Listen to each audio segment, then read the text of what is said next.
two dudes with attitudes, let's go. It's the two dudes and their attitudes, ruthless, aggressively speaking, so let's do this. With Bryan and Denton, they here to get your attention. The 5-star broadcast, yeah. Start to the ending. Whether it's the E or it's all E. The two dudes with the attitudes that bring the heat. Get the point, yeah, it's on, time to lock in. Listen to the podcast where they get it poppin'.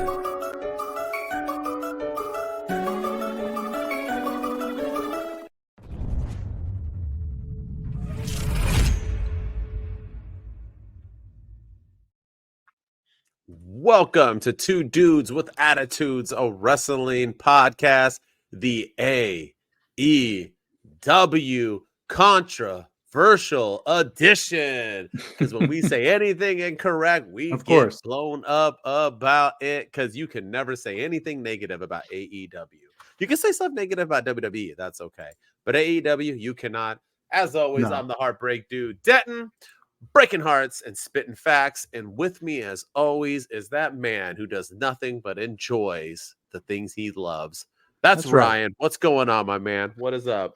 Oh, it was a crazy week in wrestling. I don't know if you heard, but there was another big press conference where punches were thrown and bosses got beat up, and CM Punk was there. So I don't know what there's a common denominator. Yeah, he's at it again. He's at it again. Punk. Nobody was bitch slapped, were they? Was anybody eating a Twinkie? That's what I want to know. No, I don't think there were any Twinkies there, but somebody did get bitch slapped, and I'll have to look this up. Maybe I'll Google it. It was another wrestling company. It wasn't AEW this time, but apparently somebody was arguing over a main event of a big pay-per-view coming up for them. It's like much ado about nothing. You know, somebody came in and took the spot of somebody else, and people on X got mad and cried like little babies. I think they got called crybabies or something, and then it became a movement. And man, so the one company pivoted and went in a completely different direction to appease those fans. Pivot. None of these people even watch Friends. That's the sad part. Yeah. But anyways, right. Well, we're here for a positive episode. Yes, sir. We are. But let's start off with some news on this AEW edition. Are you ready? We have some news, non-AEW related, but maybe AEW related, in the future. Amongst other things. So hit us up, Ryan. What you got, newsman? So first things first, some breaking news coming out of All Elite Wrestling from earlier this week. We'll start with the AEW related stuff, but Cash Wheeler, he was facing a gun charge right before the weekend of All In August of last year, and there was this whole big thing about whether or not he was even going to be able to make it there, if they would allow him to leave the country.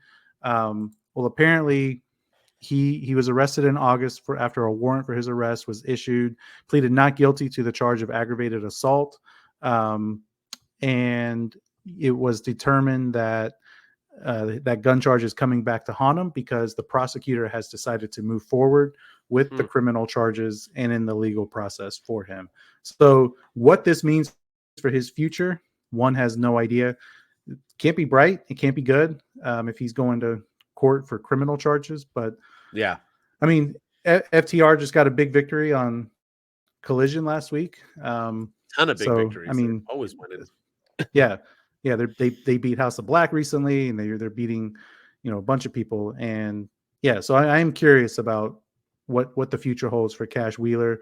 Wonder what happens to Dax Harwood now. I wonder what happens in the trios division, because I think in the rankings they're second behind the Acclaimed, or third behind the Acclaimed and Bullet Club Gold. So what happens there? So something to keep an eye on for sure. I didn't know they still had a ranking system. I didn't see it brought up once on AEW television. Were they? Apparently they might have been brought up, but were they shown? I did not see those. They didn't show them pop up once. So no, I don't think they showed them. CM Punk. He's at it again. He's at it. This whole thing is he's ruining wrestling. I know. This CM Punk guy. Satire, y'all. This is satire. Yeah, man. I don't know. I'm not a big gun dude, so hopefully I don't turn anybody off by saying I don't believe in guns, don't hold one, don't own one, don't need one, don't believe in them. So I don't really know how to feel about this whole situation, but I mean, basically, he just like bitch slapped somebody with a gun, right? Isn't that what he did? It was like a road rage incident. Yeah. What is it called when you hit someone with a gun? You like, yeah, I know what it's yeah. There's a name for it when you hit somebody with a gun instead of shooting them. Eminem did it to ICP back in the days when they were banging his wife or his ex-wife or whatever it was, and he, I'm still, what does he say? I'm still happy I took the bullets out of that gun. I would have shot Kim and them both. Yeah, I'd like to welcome y'all to the Eminem show. I'm sorry, mama. Yeah, like Great song. So yeah, every song by Eminem. But anyway, yeah, I mean, we'll see what happens. I don't want to get too much into it. I hate legal stuff because I'm not a lawyer. The only lawyer I know is Marshall from How I Met Your Mother, lawyered, and so I don't really know much more to it. So that's what it's called. What is it? Pistol whip. Pistol whip. Yeah. Pistol whip. How did I not know that? Pistol whip. Whoosh.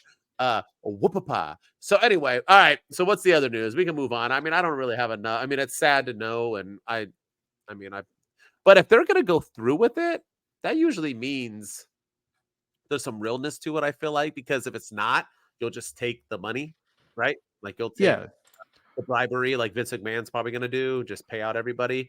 So the fact that they're going to court either A means he refused to pay, or B that it's legit and this guy wants this guy to be prosecuted, which is kind of crazy. Yeah. So I mean, no matter the road rage, you ain't allowed to hit nobody with a gun. That's not how life works. But either way, all right.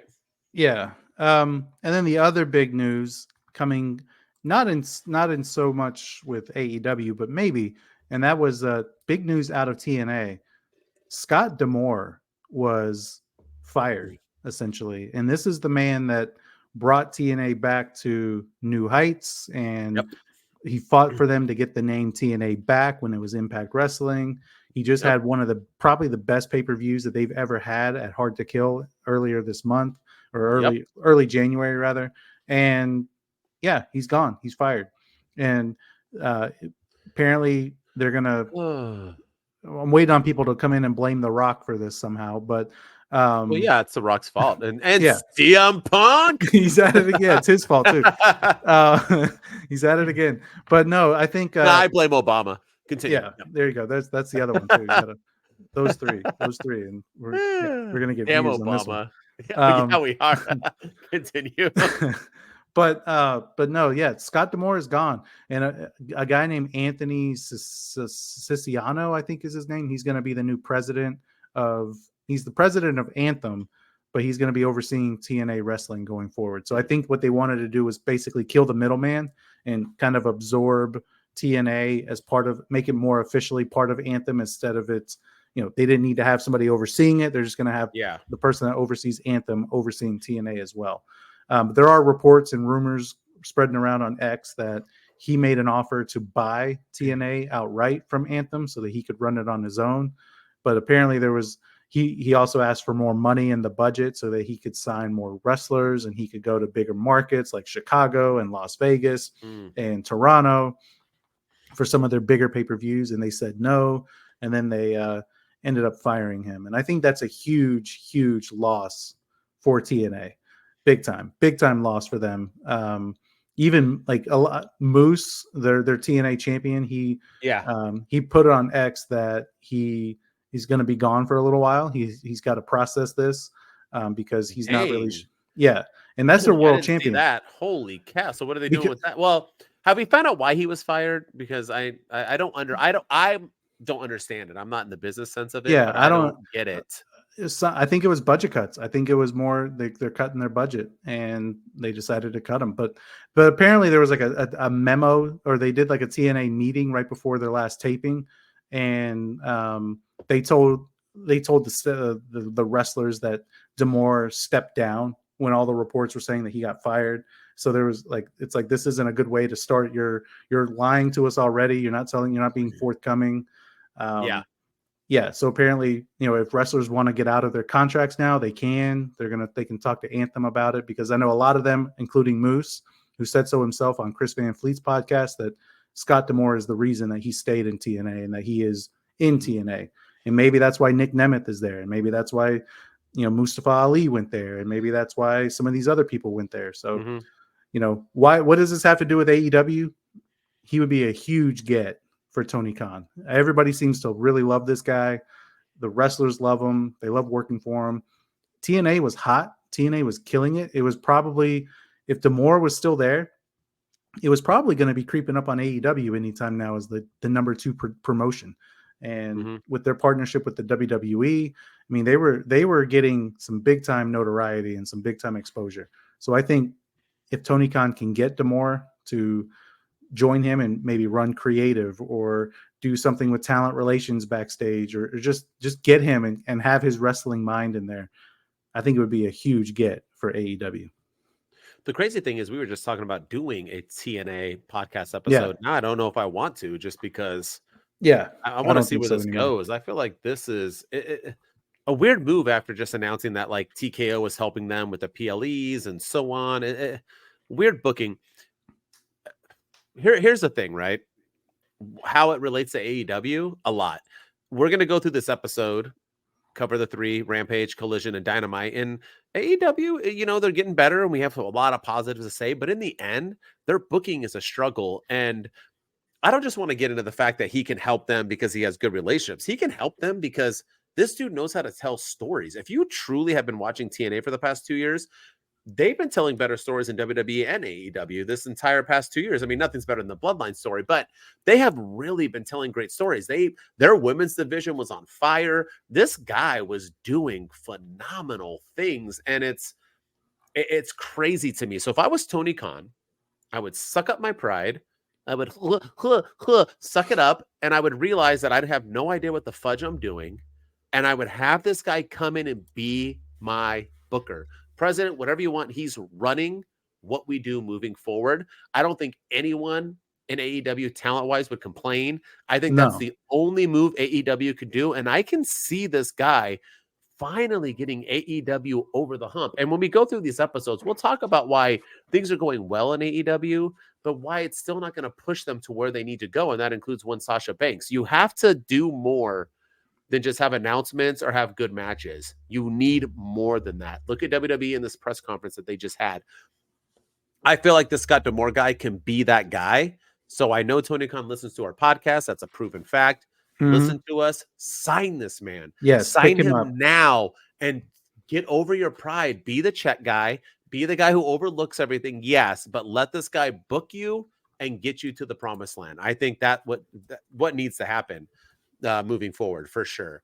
By the way, with news, because I know those are only 2 things. Are we going to talk about Max Caster, or are we just going to move on from that because it was stupid and ridiculous? It was stupid and ridiculous, and we don't need to, because we don't need to talk too much about that. But he cut a line about Vince McMahon in a rap at an indie show, and that was like nothing. Everybody was losing their minds about it. So they weren't on TV this week, but so maybe there's more to it behind the scenes, but.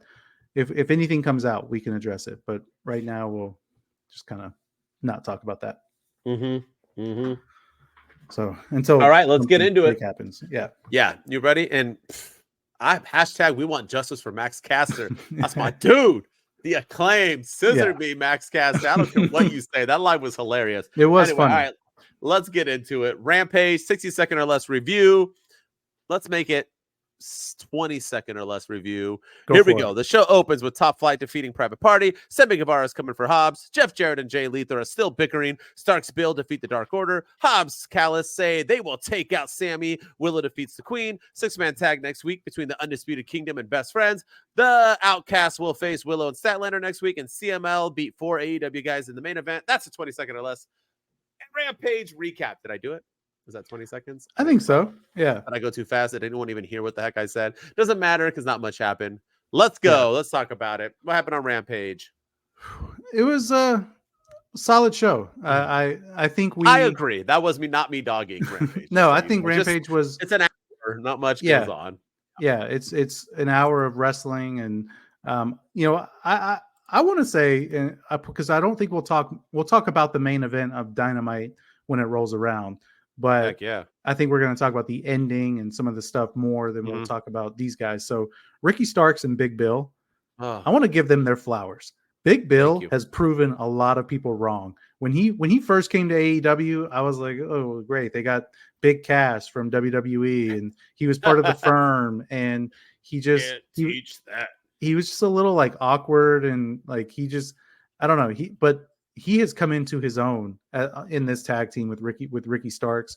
The man can go in the ring. The man can cut a good promo. He's quick on the mic. He has better retort sometimes than Ricky Starks. You can tell when AEW's kind of some of their guys are going off script, and he always has a good counter punch to their punch. Mm-hmm. And yeah, I want to give Ricky Starks and Big Bill their flowers because they were a makeshift tag team that was kind of thrown together, and they made it work. And they beat FTR and ended their reign. They had some fun times with Chris, some good promos with Chris Jericho and Sammy Guevara. They had some great matches too. And yeah, Big Bill to me, everything his body has been through and everything he's been through personally with his, addiction and his weight issues. And I think he had a seizure a few years ago in the middle of a match, not in AEW, but like on the indie scene somewhere. To where he is now, he's fantastic. And so I think he deserves his flowers in a big way. I actually do want to jump into them when we get into Dynamite because I do want to talk about them because they do deserve their flowers. That was well said. And they were the high point of AEW recently, minus Swerve and Christian Cage, and now Hangman Page doing his damn thing. But yeah, man, I don't want to go too into it because I don't want to give spoilers for Dynamite. Although everybody knows if you listen to this podcast, you watch AEW, but still. But yeah, man, they did their thing, and I like that they got this win. I mean, it's against a Dark Order, which I would laugh at, but they were ranked like number 2 or 3 or something in the tag team division. So I guess it was a big win. Good job on them. The one thing I do want to talk about with Rampage is that they are at least trying to push stories, right? We got Jeff Jarrett and Jay Lethal going on. We got like Hobbs and Callis, wanting to take out Sammy with Sammy. At least they, Rampage is usually a 4 matches and then vignettes in between, right? Little like promos in between. I do like that they are at least trying. They try harder on Rampage to push stories than they do on Collision and maybe even Dynamite, right? So I do like that Rampage is doing that. The problem is that we're just kind of doing the stories and they're happening on Rampage. If we're going to continue with that, right, and we're going to continue to just kind of have these same, like, when was the last time you saw the Outcasts on anything but Rampage? If you're going to do that, then let's get a brand split, man. Maybe a brand split will help AEW. I'm not saying 100%, but I mean, shoot, might as well. Like, these people will always be on Rampage, and at least you can follow the stories that way. I don't know how many people watch. Actually, we could probably pull up how many people watch Rampage. What, like 100,000 people? I mean, shoot, Collision didn't even have like 300,000 people, right? I mean, shoot, Dynamite only did what, 800,000 on the dot, like almost under 800,000, which is pretty damn sad, to be honest with you. If I'm going to be real with what's going on right now, but are you trying to look them up? Yeah, last Friday's episode of Rampage had 314,000 viewers on TNT. All right, that's good. That's down more than Collision. Down from the previous week of 382,000. So okay, what did Collision do? Let's see. What was that's pretty? I don't think Collision's doing that. Are they? I don't know. Maybe I'm wrong.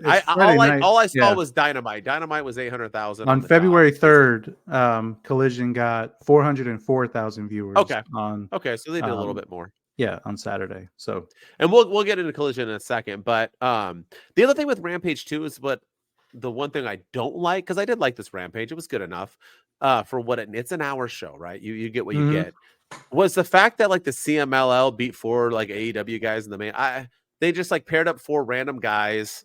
Some of them weren't even AEW guys, to be honest with you, to wrestle. Like I feel like Rampage is always the main event of the random dudes Tony Khan brings in from somewhere else. Like they always main event Rampage. Like it's a AAA title match or a ROH title match or the CMLL. They're invading. Are they invading AEW? I don't know what the hell's happening. But anyway, they like have to put them in the main event. I feel like that's a turnoff. Like, why did we not have Starks and Bill in the main event? That should have been the main event. I agree. It's not like CMLL facing the BCC was the main event anywhere else. So why are we having them main event Rampage? Like Big Bill and Starks main event at Dynamite. Why not have? And we'll get into that with Dynamite too, because I do have some issues with their placement in Collision as well. Tony Khan lacks on how to book a show. He just doesn't know where to put people first and last, and it's very, very disheartening at times. I don't want to crap on it because it was a good episode, but like, dude, learn how to like the placement of your matches, man. If you have a tag Learn team it. title match, that should have closed the show, in my opinion. But yeah, yeah, and I know that CMLL, they've been kind of invading and they've been attacking like John Moxley and they've been attacking Bryan Danielson. Just the BCC, yeah, just the BCC. So why, at the end, how come? Did Danielson and any of them come out? Because why didn't we? Why didn't they come out? Why didn't they come out at the at the end of the show? Why didn't John Moxley come out? These guys have been making their life a living hell.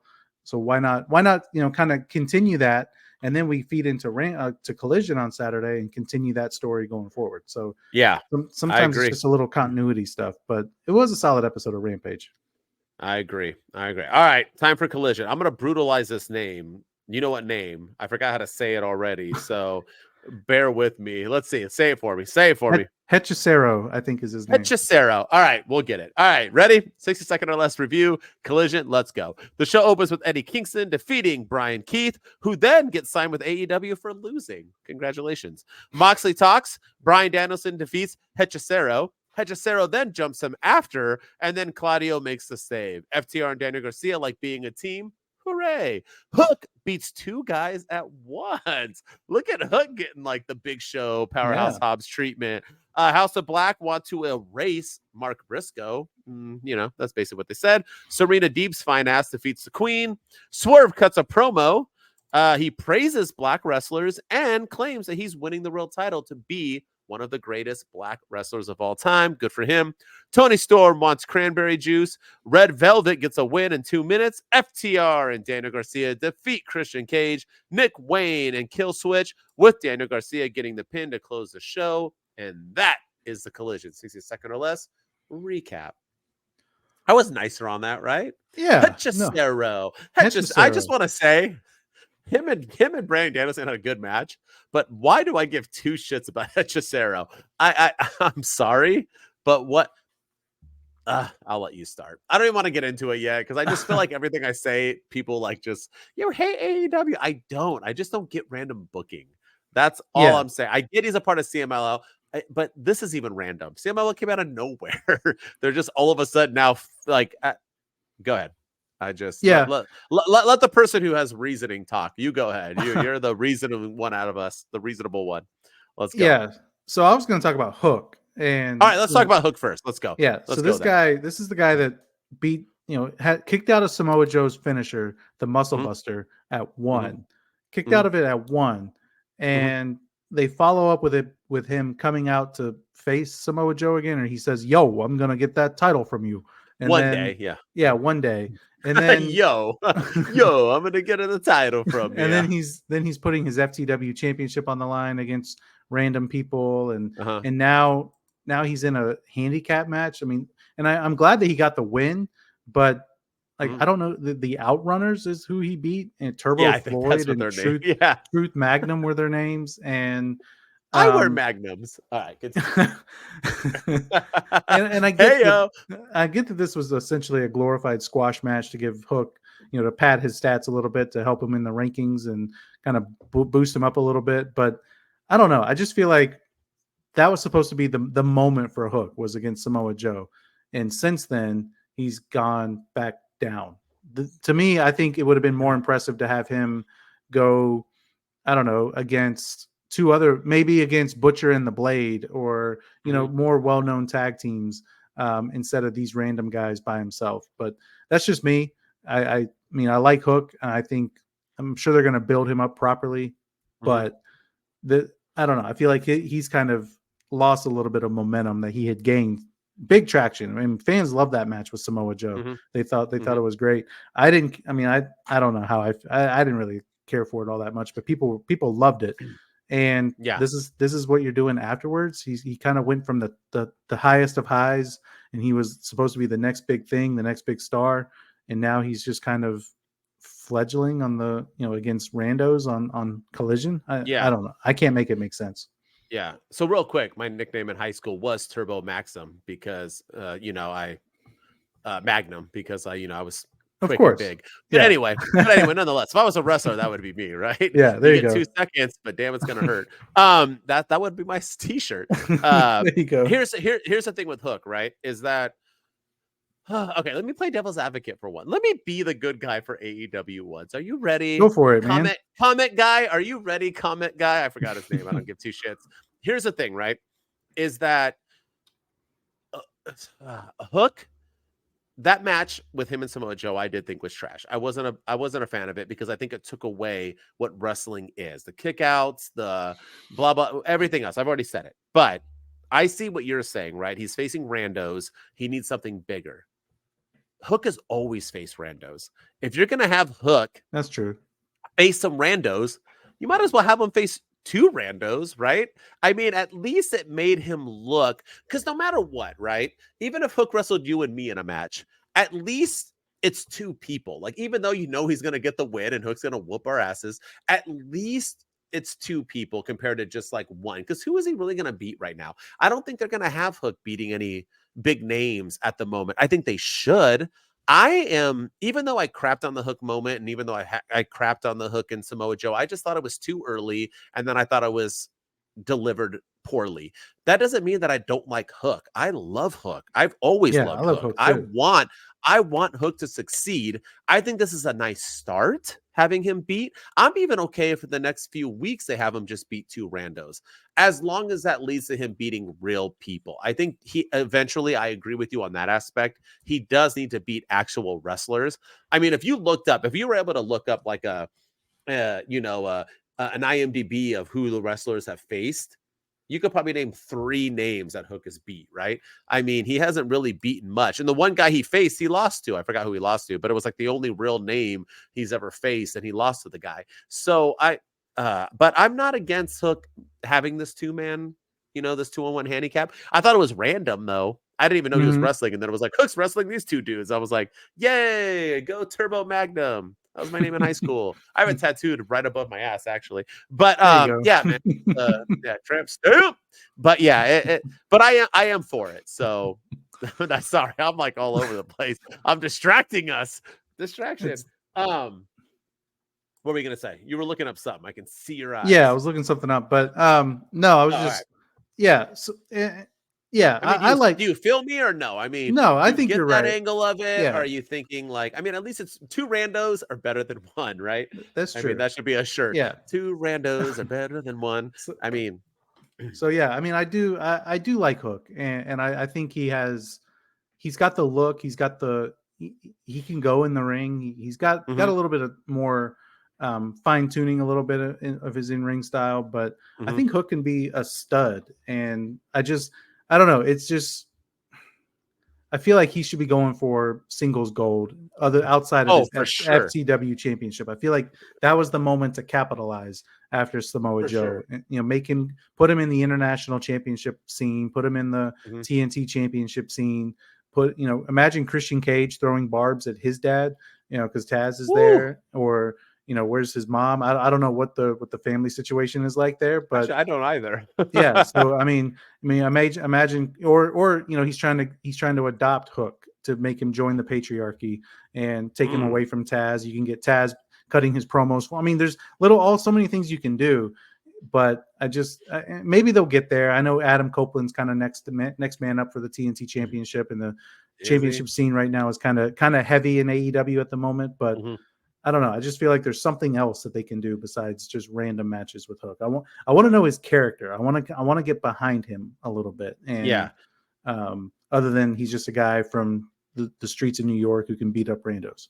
Yeah. Really quick before we move on to whatever we're moving on to next with Collision, can I say that ever since he faced Samoa Joe, he looks like he's 10 years old. I don't know why. I never thought he looked young. Like that young. I always thought he looked like a badass dude. As soon as he faced Samoa Joe, ever since then, when I see him, I'm like, dude, you look like my son. Like, I'm not like afraid of you at all, Hook. So that's why maybe they're going with the 2-on-1 handicaps, because they need I don't know. I just feel like Samoa Joe like ruined him image-wise. It might just be me. Maybe it's just me. Maybe you don't feel that way. I just feel like now he looks like a kid every time he walks out, like just like a little boy trying to like, I'm a tough guy. Like, I don't know. I feel like his Samoa Joe match ruined him for me, but I'm still all for Hook. I don't know if you want to talk about Eddie Kingston. If you want to, you can bring it up. I'm more than happy to shit on Eddie Kingston because I'm all about it. But I do want to talk about this, mate. You want to talk about randomness? What about the booking of FTR and Daniel Garcia versus Christian Cage, Nick Wade, and Killswitch? Where the hell did they book this and I missed it? Or are they like talk about like three wrestlers. Y'all doing anything tonight? Now let's just have you guys like, and then you have them take an L. Like this is what I'm talking about. Like this match was phenomenal. And after you give your input, I do want to talk about Nick Wayne a little bit because this dude is blowing my mind right now. But I have to say, a match does not make an organization great. You have to have us. This is a show. This is entertainment. This is a story. Where the hell? Help me. Where did this come from? Why are we having these 6 guys? It's like literally, I feel like it was like, oh, nobody showed up tonight. You 6 guys want to go? That's all we got. And why? Well, the patriarchy is the most villainous heel group that you have. There you go. Yeah, that's their name. Why are you having them lose? That's what I'm saying. That's what blew my mind is why are they losing week in and week out? And Christian Cage is like the biggest heel in wrestling at the moment. Yes, he is. I feel like we haven't really heard from him very much. He hasn't cut any promos recently. He hasn't done any backstage interviews. He hasn't done any vignettes or anything. Still the biggest heel, but yeah. Yeah, but I want to I want to hear from him again. I want him to come back out and get on the mic and talk some more. But yeah, why are they losing? That's what I'm okay with the randomness and random matches, I guess. But why are they but like I don't know, like FTR and Daniel Garcia, I get you want to push them, and especially Daniel Garcia. I think it's more Daniel Garcia that they're pushing. Yeah. Yeah. Deservingly. But at the expense of another young stud, which Nick Wayne is, he is, I think he can go in the ring. That man is unbelievable. Is this dude not showing out? He is showing out in a big way. And I think like you have 2 young studs in that ring right now with Daniel Garcia and you have Nick Wayne. And I don't know. I mean, I know somebody's got to lose and, unfortunately it was the patriarchy, but yeah, I think Nick Wayne's killing it. Luchasaurus has been fantastic. Christian Cage at his age can still I don't know go. who that is. Oh yeah, sorry, Killswitch. Oh, I know who that is. Yeah, the other member of the patriarchy. But yeah, I mean, all 3 of those guys can go, and Nick Wayne is So, but I just don't understand why they're losing. That's you're putting them in probably the hottest feud, I guess, with Christian Cage. He's doing the Cope Open, or with Adam Copeland rather, trying to get him in the Cope Open so he can get his shot back against Christian Cage. I feel like you want to keep both of them red hot, so when they do face off, it's going to make for an epic battle. But you're having the patriarchy's losing, then what's the point? This is where random booking puts you in a bad situation because you don't want Daniel Garcia to lose. This has nothing to do with FTR, but at the same time, you don't want Christian Cage to lose. So you have Nick Wayne get a roll up in hopes that people will think it was a cheap victory and it wasn't Christian Cage, but it's still a Christian Cage loss. Yeah, and Nick Wayne. Holy cow. This guy came in like as a scrawny little dude. He's starting to bulk up. I don't know if Christian Cage is truly taking him under his wing, but it feels like it. I mean, he just felt like a star, man. He was pulling off moves in this match. I thought he was the best man in this match out of all these dudes, and he ain't better than any of these guys in the ring. And he was better in that match. Dude is doing big things. What we need to do now, though, is get rid of Mama. Nick Wayne, I love you. I bet your mom's a great human being, and I know a lot of people on the internet want to hit it. But with that said, get rid of her. She ain't doing nothing. She can't talk. She ain't got no promos. There's really no point anymore. It's not like her and Christian Cage are doing like a romantic thing. So they were, but but now they're not. Yeah. So just get rid of her. Move on with it. I was kind of sad that I didn't see no like kill switch turn in anything. We're kind of done with that now. Are we getting back to it? I don't know. I think this match was just so random they didn't know what to do. I'm not mad at Daniel Garcia winning. I'm just mad at Christian Cage and them taking the L. Yeah, that's if that makes any sense. But it was a great match, man. I'm all for it. Yeah. So, Collision, I thought Collision once again. Great episode, Rampage, great episode. But we need like what stories were pushed in Collision, like. You can say the CMLL and BCC, but that's going to end in like like, I want stories. Let's get some stories going. Stories, AEW. Sign Scott DeBoer. That's what you need. All right. Yeah. You ready for Dynamite? You want to talk anything? You want to talk about Eddie Kingston, or do you not want me to get We angry? can talk about briefly, but more so how excited the guy was when he got signed to AEW. For losing? Brian Keith. Yeah, the bounty hunter, Brian Keith. When he signed, I feel like when Tony Schiavone dropped that graphic that Brian Keith is all elite, I don't think he knew. I think that was a legit reaction. I think do you really? Like, I do. I don't think he was like, I don't think he signed his contract before the show started, or I don't think he knew that this was happening. Because to me, it looked like a legit reaction. Like he was super happy and super pumped. Like, yes, oh my gosh, like, oh my. So yeah, so I thought that was awesome. But I can't wait to see him on Dark. It's going to be amazing. Yeah, that's the thing. Like, you're going to sign this guy now. Let's use him more, because that was he showed out in that match. And let's use him a little bit more and push him, because I think he can go.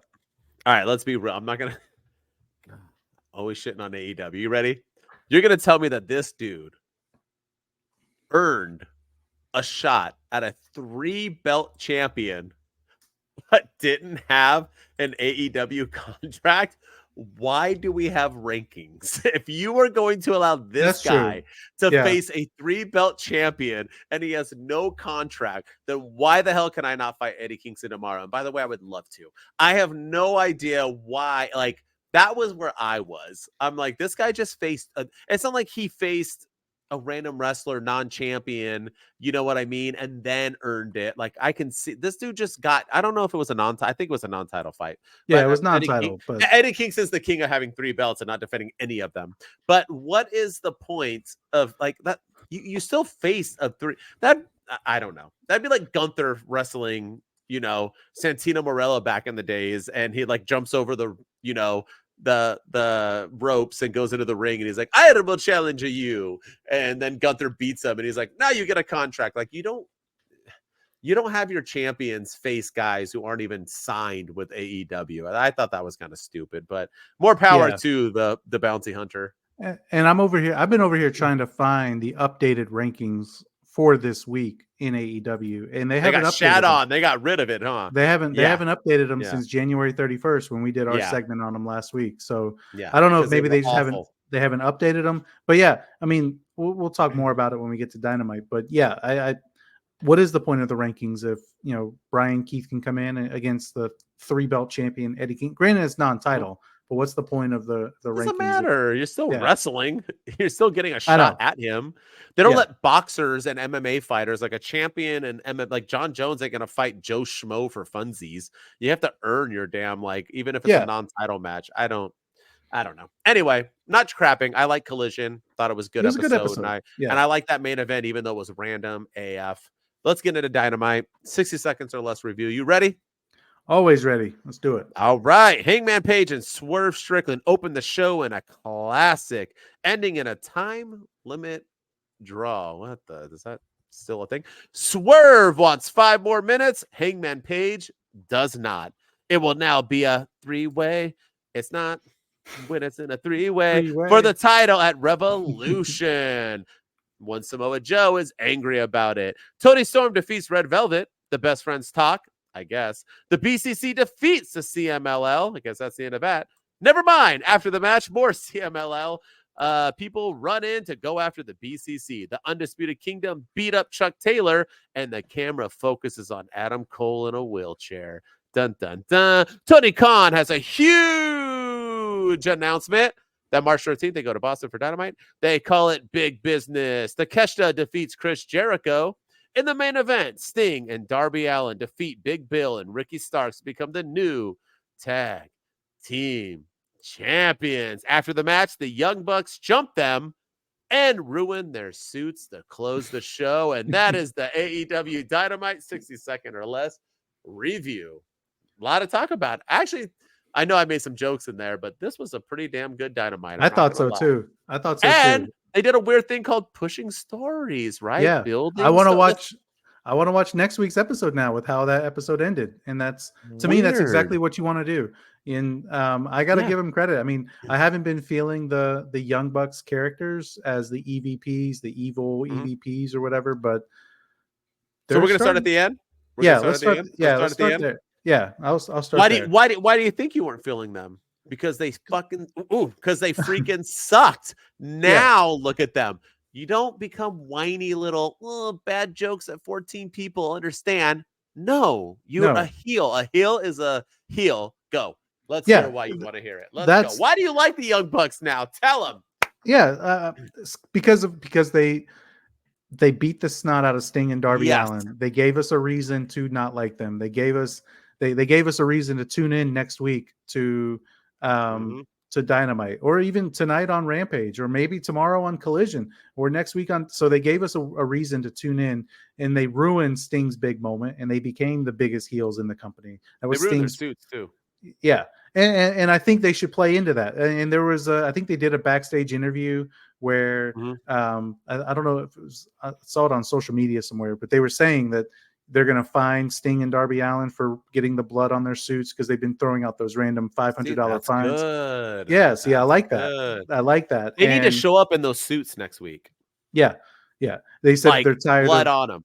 They need in that little interview that they did. They were talking about how they didn't want to do what they had to do, but they did it to get their attention because they've been ignoring them. They called Sting a model employee, but is he a model employee, or was he just here for a paycheck? I think we proved that he's just here for a paycheck. Like, it was good stuff that they gave. And yeah, I mean, that beatdown was brutal, and they didn't overdo it on the blood. Not everybody was bloody. It was just Sting and Darby Allin, I think, were the only two busted open. And I love that they rubbed the blood all over their suits.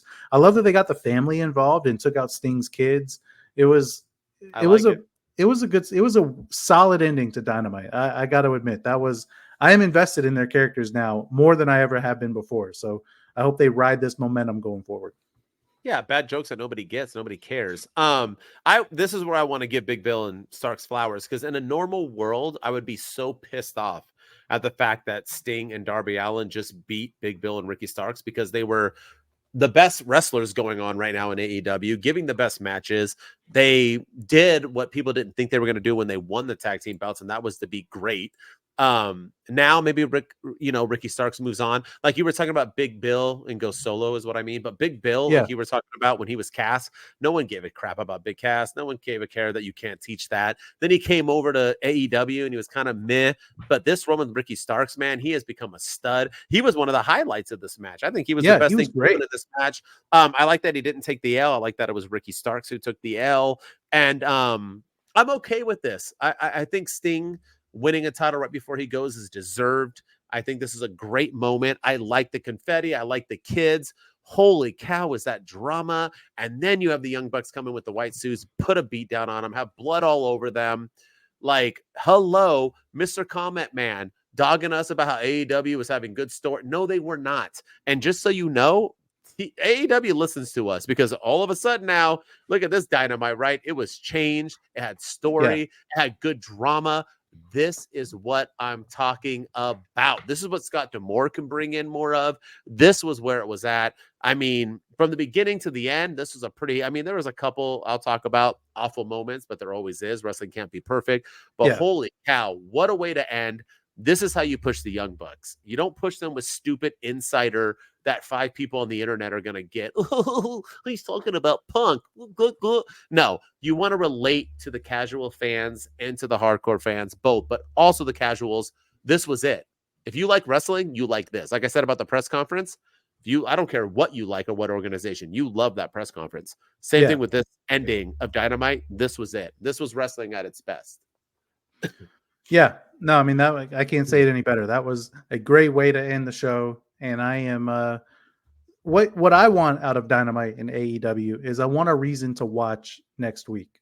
And I have that with this episode. I want I want to tune into Dynamite. I want to tune into Rampage. I hope that they do a backstage interview with Nicholas and Matthew Jackson. I hope they kind of talk more about it. I hope they talk to Big Bill and Ricky Starks about their loss and where they go from here. I want to be able to tune in. I think they'll do that. And I have a reason to tune in, and I want to tune in now. So I think it was a great way to end the show for sure.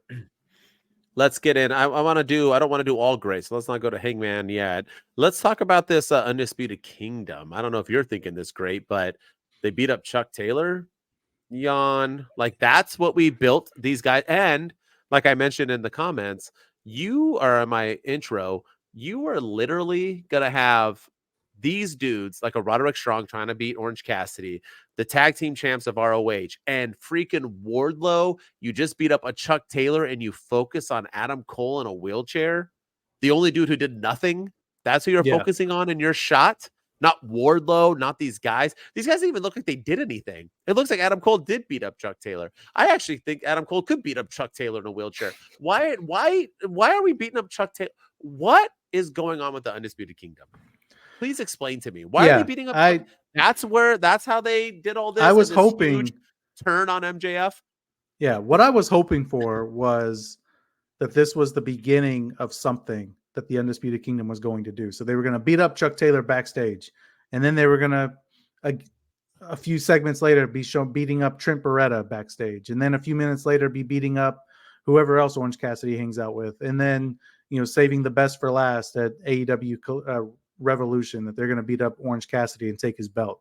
That's what I was hoping for, because I want to see more of the Undisputed Kingdom. I feel like they just either give us these random matches on Dynamite or Collision, but they don't give us a reason to hate them. They don't give us a reason to, with the Bloodline, for instance, on SmackDown, not saying they're on the same level by any stretch, but we get their in-ring promo, and then we get some backstage vignettes, and then sometimes there's another in-ring thing to end the show, or there's a fight backstage. They do something. There's a match. There's something to kind of wrap it all up. And I feel like with the Undisputed Kingdom, I thought this was going to lead to something like that. That okay, they're going to beat up Chuck Taylor, and now they're going to go to the ring and cut a promo, and then we're going to get more of them. That's what I want. I want more of them.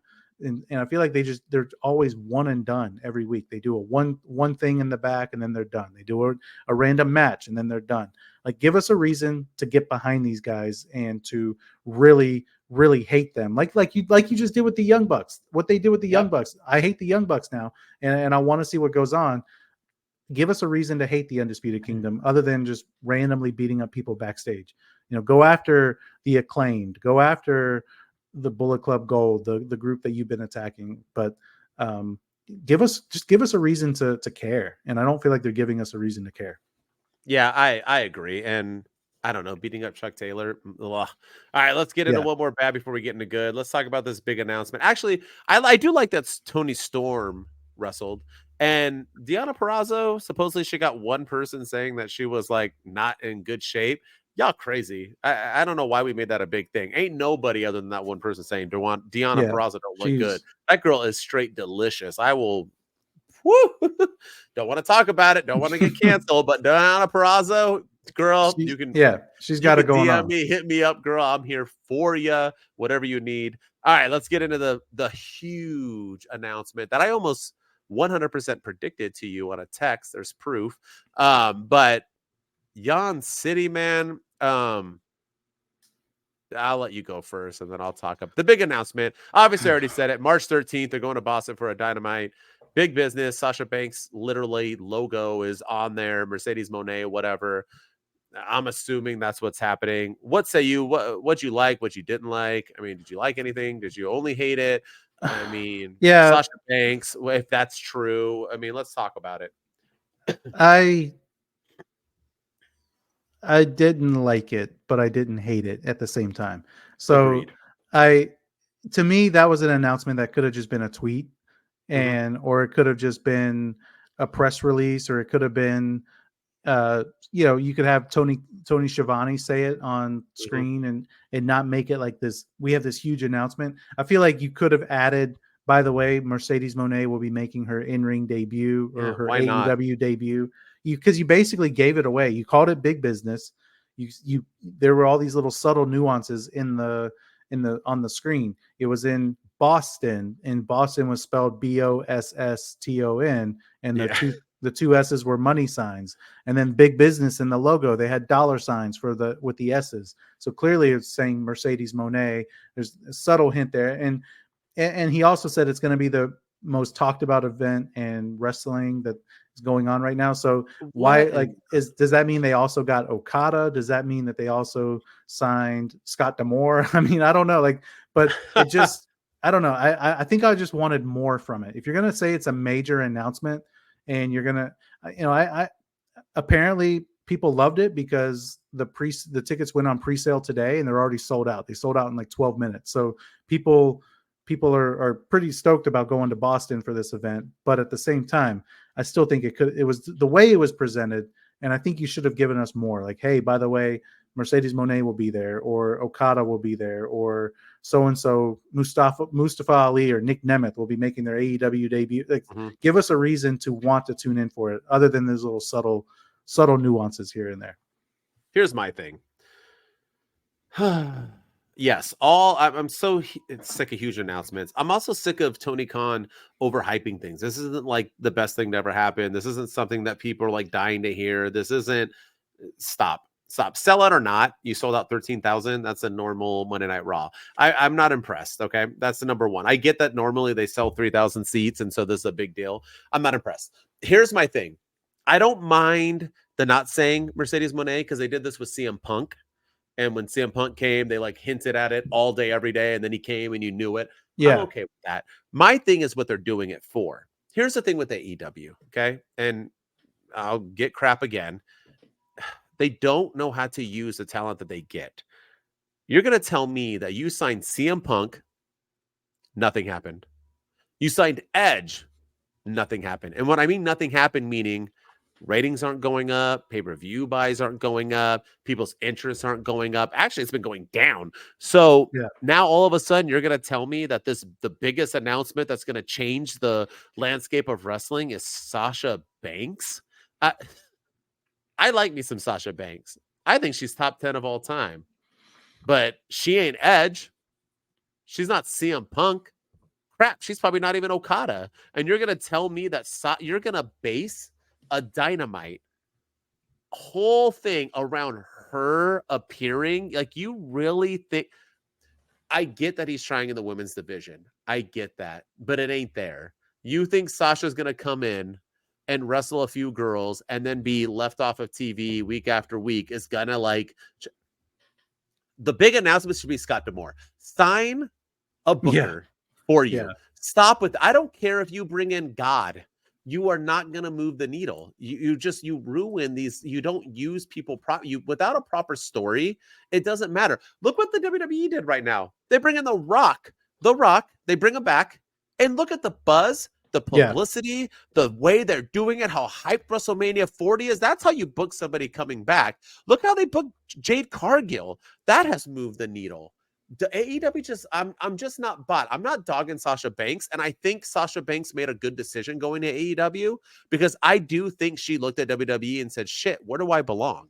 I'm not that. She's not that great. She really isn't. People, sorry. I love Sasha. I think she's a great wrestler. I said she's not that, but she's not that great. She's not Charlotte. She's not Becky. She's not Rhea. She's not even damn Toni Storm. She's not Naomi. She's not any. She's just not. She's not going to be Jade Cargill pretty soon. She's just not that girl. So seeing all these other wrestlers, I think she was like, forget that. I'm going to go to AEW where they have Sheeta and whoever else like headlining. Like, it's a big fish in a small pond. That's what you want to do. So good on Sasha. I don't think it was about money. I think it was about her wanting. That's why she left WWE all the other time. She was booked incorrectly. I think she wants to go somewhere. Well, she'll be the main cheese. She's getting a whole Dynamite dedicated to her.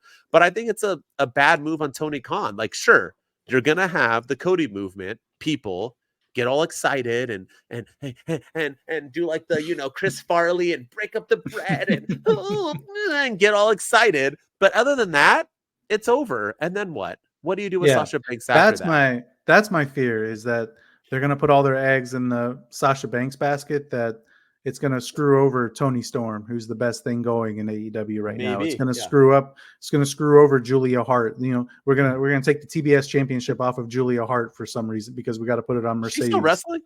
Yeah, exactly. Yeah, I know she's not doing much right now, but still, she's one of the best things going. She is, yeah. And then Deonna Purrazzo, she's first in line for the women's title match. But if Mercedes Moné comes in, she might feel that she should be first in line. So I am kind of I think the matches will be great. I think it is a good place for her to go, but I am kind of worried about her getting pushed to, not that she doesn't deserve to be pushed, but her being pushed at the expense of other talents, because Toni Storm is the best thing in that women's division right now. And I think her losing the championship at any point in the near future is a huge mistake. Even Deonna Purrazzo, I think it's too soon for her to win it. I think Toni Storm needs to hang on to it, but I don't want Mercedes Moné to come in and be catapulted right to the title picture, and then she wins it right away, and then Toni Storm just she disappears from our screens, and that's my fear, is that it's going to come at her expense, because she is money right now. I agree. All right, let's end on a happy. Hangman and Swerve. I mean, I have some negatives, but damn, this was a classic. It was. What say you? Are you excited about the 3-way? What's going on in your head right now? I'm more. I kind of figured a 3-way was coming at Revolution. I think. I don't think we expected a one-on-one match, and I think the 3-way is the right way to call, or the right way to go. I want to give shout outs to whoever their timekeeper is in AEW, because he got it right. They got it right on the money. Right on the 1, 2, and then the bell rings, and it was just like right on the money. Although it wasn't 30 minutes, it was like 29 minutes and 38 seconds, so that was blown. But I get what you're saying. But like right before the ref hit the 3, that he had to ring that. He had to get that precisely. He had to hear it, and screw the actual clock. Like I gotta focus on hitting this bell. But no, the match was fantastic. There were a couple of spots there where I was like, these guys are gonna kill each other in this ring. The one spot where Swerve did the flip off the turnbuckle, I really thought he hit his head. There was a couple of times where I thought he tweaked his knee and hurt his. I thought he legit hurt his ankle at one point. The thing I'm curious about at the end is, do you think that was a double turn and Swerve Strickland is now a babyface and Hangman Page is now a heel? Because Swerve wanted the 5 more minutes and Adam Page was like, no, you're not getting it because you can't beat me. And then when they announced that it's going to be a 3-way, Adam Page was really mad about it. He was like, he didn't beat me. He was like kind of acting like a big heel about it. So I am curious if that's a double turn and Swerve's going to be booked kind of as the babyface going forward. So that's my negatives of this. So this match was a classic. Great match. I like that they're going with the 3-way. It is what it is. But one negative, time limit draws. AEW, stop. What era are you? Like, Tony Khan is still in the 90s. Like, bro, get out of it. I don't remember the last time WWE had a time limit of any. Why are we doing 30-minute matches and it has to stop? Get the double DQ or end a different way. Time limit draws. I'm okay with the time limit draws. What drives me crazy is that every match in AEW is 20 minutes already, 30 minutes already. So like at least a lot of times they end. My thing, like if you're gonna do a 20-minute time limit or a time limit draw, don't make every single match 20 minutes long. Like kind of sprinkle, have a 2-minute match here, a 5-minute match there. That way, then it feels more special when it does go 30 minutes. I guess that's why they have to have time limit draws, because every match goes for 10 hours. Yeah, exactly. But the double swerve, I think it was a double swerve, but that's where I think the 3-way makes it a negative, because when you have a double swerve, you can't follow that up with a 3-way, because then who's like, because now they're wrestling with Samoa Joe. So where's the heel and baby fit? What's Samoa Joe? Like, I don't know. That's the only thing I didn't like about the double swerve, is that now you add in Samoa Joe, so you don't really have the Bret Hart Stone Cold. Because after that double swerve, it was just them, and we switched it up, and now they were, one was a babyface, now one was a heel, and they were going at each other. But now you're including them into Samoa Joe's title. How do you continue with the good guy, bad guy thing? I did think it was weird that Hangman Page was like, you didn't beat me, so you don't get to move on. Well, then you do? You just lost to him twice and then couldn't beat him either. Yeah, exactly. So I thought that was stupid. I'm like, what are you hollering? You haven't beat him ever. Why do you think you would? Now you deserve a title? But Swerve should be a good guy. Here it is. We all know Samoa Joe's keeping that title, right? So what do we do after this? Like, Hangman Page is cooking, bro. On the mic, the mustache, and his in-ring abilities, he's killing on all fronts, doing what he should have done when he was champ. Swerve is the hottest wrestler in the world right now, minus probably at the moment Cody and The Rock.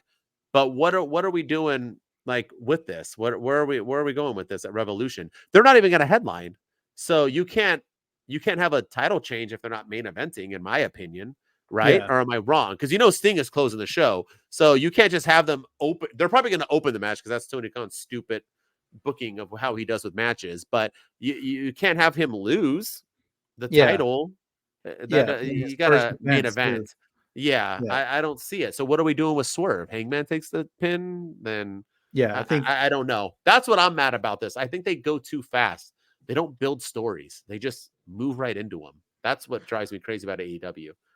Yeah, and that is a good concern, and I am worried about what'll happen next, because then who takes the pin, who takes the loss, who gets the next opportunity? Is there another opportunity for Swerve later on down? Does he have to earn it back? Does he move to the back of the line?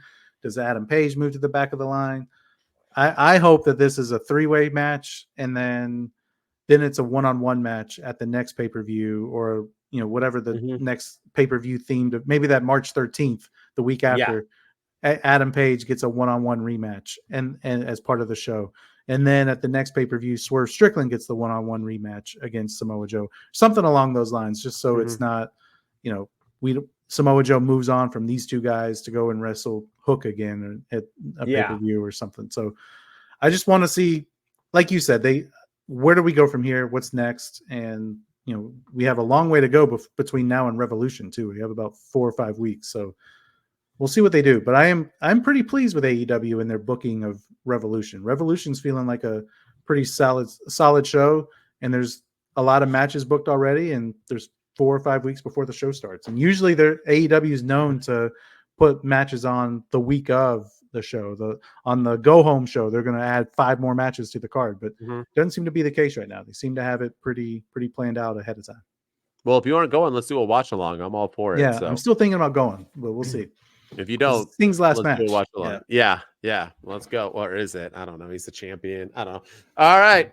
So that was the week of AEW. Good week, AEW. Congrats. It was. Let's keep it moving. We've done this before. We praise them, and then the following week they shit on themselves again. So let's do it. Let's move them forward. 2 dudes with attitudes. Let's go. It's the 2 dudes and the attitudes, ruthless, aggressively speaking. So let's do this. With Bryan and Denton, they here to get your attention. The 5-star broadcast shit, start to the ending. Whether it's the E or it's all E, the 2 dudes with the attitudes that bring the heat. Get the point, yeah, it's on, time to lock in. Listen to the podcast where they get it poppin'.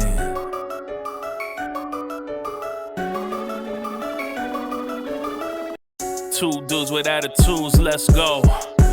It's the 2 dudes and the attitudes, ruthless, aggressively speaking, so let's do this. We're Bryan.